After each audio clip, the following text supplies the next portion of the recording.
এই ভিডিওগুলো আমাকে আজকের এই এপিসোডটা বানাতে বাধ্য করেছে। যিনি বাংলাদেশের স্বাধীনতার জন্য মুখ্য ভূমিকা পালন করেছিলেন, ওনার মূর্তি ভাঙা হচ্ছে, ওনার নিদর্শন মুছে দেওয়া হচ্ছে বাংলাদেশের বুক থেকে। কিছুদিন আগে আমি একটি ভিডিও বানিয়েছিলাম বাংলাদেশের কোটা আন্দোলনকে নিয়ে। সেই ভিডিওতে আমি বলেছিলাম যে এটা তো সবে শুরু, কোটা আন্দোলন নিছক এক অজুহাত। বাংলাদেশের প্রধানমন্ত্রীর গদি থেকে যতদিন না শেখ হাসিনাকে উচ্ছেদ করা হচ্ছে ততদিন পর্যন্ত এই আন্দোলন চলবে। তখন আমি বুঝতে পারিনি যে এই আন্দোলনের আর একটাও উদ্দেশ্য রয়েছে। যাক সে কথা, শেখ হাসিনা এখন বাংলাদেশের প্রাক্তন প্রধানমন্ত্রী। 5/8/2024 বাংলাদেশের সেনাবাহিনীর দেওয়া 45 মিনিটের আলটিমেটামের মধ্যে শেখ হাসিনা প্রধানমন্ত্রীর পদ থেকে পদত্যাগ করে এখন দেশ ছেড়েছেন। বাংলাদেশের সেনাবাহিনী ওনার দেশ ছাড়ার সমস্ত ব্যবস্থা করে দেয়। বাংলাদেশের এয়ারফোর্সের হেলিকপ্টার AJAX-1831 চেপে ভারতের এয়ারপ্রেসে প্রবেশ করেন বাংলাদেশের প্রাক্তন প্রধানমন্ত্রী শেখ হাসিনা। 6/8/2024 উনি ভারতের নিরাপত্তা উপদেষ্টা মাননীয় অজিত দোভালের সঙ্গে সাক্ষাৎ করার পর ভারতীয় আর্মি সুরক্ষার বলয়ে গাজিয়াবাদের কোনো একটি স্থানে উনি রয়েছেন। জানি না উনি কোন দেশে আশ্রয় গ্রহণ করবেন, ইউনাইটেড কিংডম সম্ভবত না বলে দিয়েছে। যাই হোক, উনি আপাতত ভারতেই রয়েছেন। উনি কোথায় যাবেন সেটা সময় বলে দেবে। বাংলাদেশের প্রাক্তন প্রধানমন্ত্রী ওনার বোন রেহানা বাংলাদেশ থেকে এখন পলাতক। ওনার স্বপ্নের বাড়ি লুণ্ঠন হচ্ছে বিদ্রোহীদের একাংশের দ্বারা।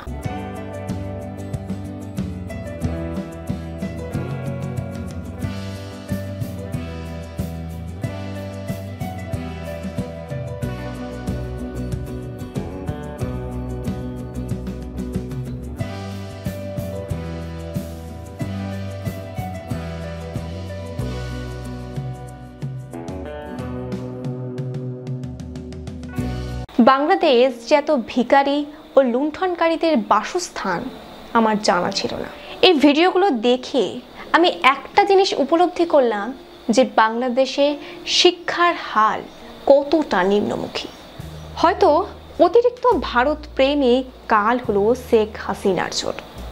তিস্তা প্রকল্প ভারতকে দিয়ে দেওয়া, বাংলাদেশের বুকের ওপর দিয়ে ভারতের রেলপথ, ভারতের সঙ্গে বৈদেশিক বাণিজ্য বৃদ্ধি ইত্যাদি ইত্যাদি। বিগত কয়েক বছর ধরে বাংলাদেশের জনগণের মধ্যে অ্যান্টি ইন্ডিয়া মানসিকতার বিকাশ ঘটছিল, যার বহিঃপ্রকাশ আমরা বহুবার দেখেছি। লাস্ট টি-20 বিশ্বকাপের সময় সূর্যকুমারের ক্যাচ নিয়ে যে বিতর্ক সৃষ্টি হয়েছিল তার জন্মস্থান ছিল বাংলাদেশ। কলা মামুনের কথা কি আমরা ভুলে যেতে পারবো? এখন প্রশ্ন হলো, বাংলাদেশে যে বিদ্রোহের আগুন জ্বলছে সেটা কবে শান্ত হবে? এখন এটাই সব থেকে বড় প্রশ্ন। যে বিদ্রোহের বহ্নিশিখা রুদ্র রূপ ধারণ করেছিল, এবার সেটা কিছুটা কমলেও মিয়মান আগুনে জ্বলতে থাকবে বাংলাদেশ। অ্যান্টি কোটা আন্দোলনের লক্ষ্য তারা অর্জন করেছে।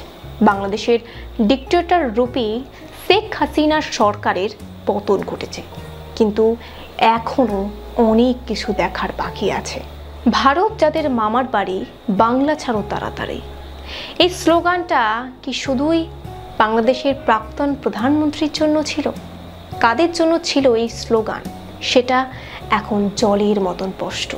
মাননীয় শুভেন্দু অধিকারী যে 1 কোটি বাংলাদেশি অনুপ্রবেশের কথা কেন বলেছেন সেটা হয়তো এখন কারোর বুঝতে বাকি নেই। সোশ্যাল মিডিয়ার দৌলতে বহু ভিডিও এখন ভাইরাল। সংখ্যালঘুদের ওপর অত্যাচার শুরু হয়ে গেছে। কিছু ভিডিও আমি আপনাদের সামনে তুলে ধরছি। আমার ভাই একজন ডাক্তার, ছোট কাকার ছেলে, তার চেম্বারও আমাদের বাসার মধ্যে।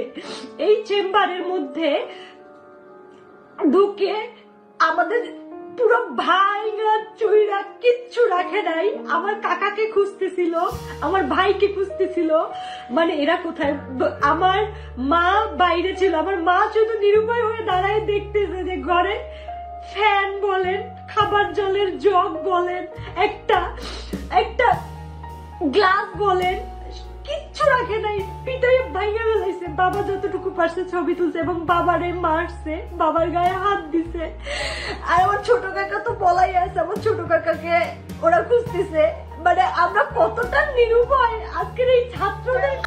আবেদন, প্লিজ নিবেদন, ছোট ছোট ভাই বড় ভাই ভাইয়ারা সবাই প্লিজ, ঘাটের মোড়ে প্রত্যেকটা দোকান লুটপাট হচ্ছে, আপনারা চলে আসেন প্লিজ। এসে আপনারা সরিষাটার মোড়ে প্রত্যেকটা মোবাইল নিয়ে চলে গেছে, এসিটা পর্যন্ত শোরুমের খুলে নিয়ে গেছে, টাইলস নিয়ে গেছে, চেয়ার পর্যন্ত নিয়ে গেছে। আপনারা কোথায়?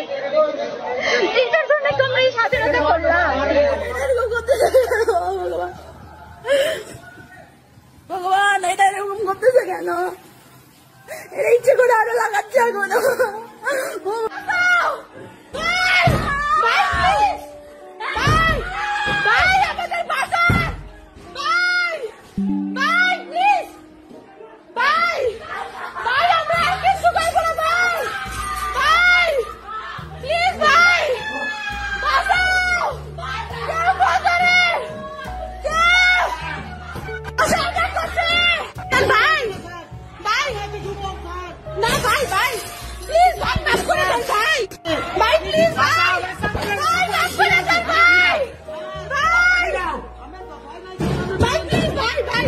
কি দেখছি, এটাই কি বাংলাদেশের নবজাগরণ?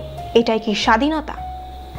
একটা জিনিস স্পষ্ট, ভবিষ্যতে বাংলাদেশে একটি ধর্ম থাকবে, আর সেটা হলো ইসলাম। আর সেই পথেই অগ্রসর হচ্ছে বাংলাদেশ। যাই হোক, বাংলাদেশের এই নবজাগরণ কিন্তু আমাদের অনেক কিছু শিখিয়েছে। আমি জানি না কতজন শিক্ষা গ্রহণ করেছে আর কতজন খোলা চোখে দেখেও ঘুমিয়ে রয়েছে। এই আন্দোলন যেদিকে অগ্রসর হচ্ছে, তাতে অদূর ভবিষ্যতে বাংলাদেশে অনুপ্রবেশ কিন্তু বাড়বে।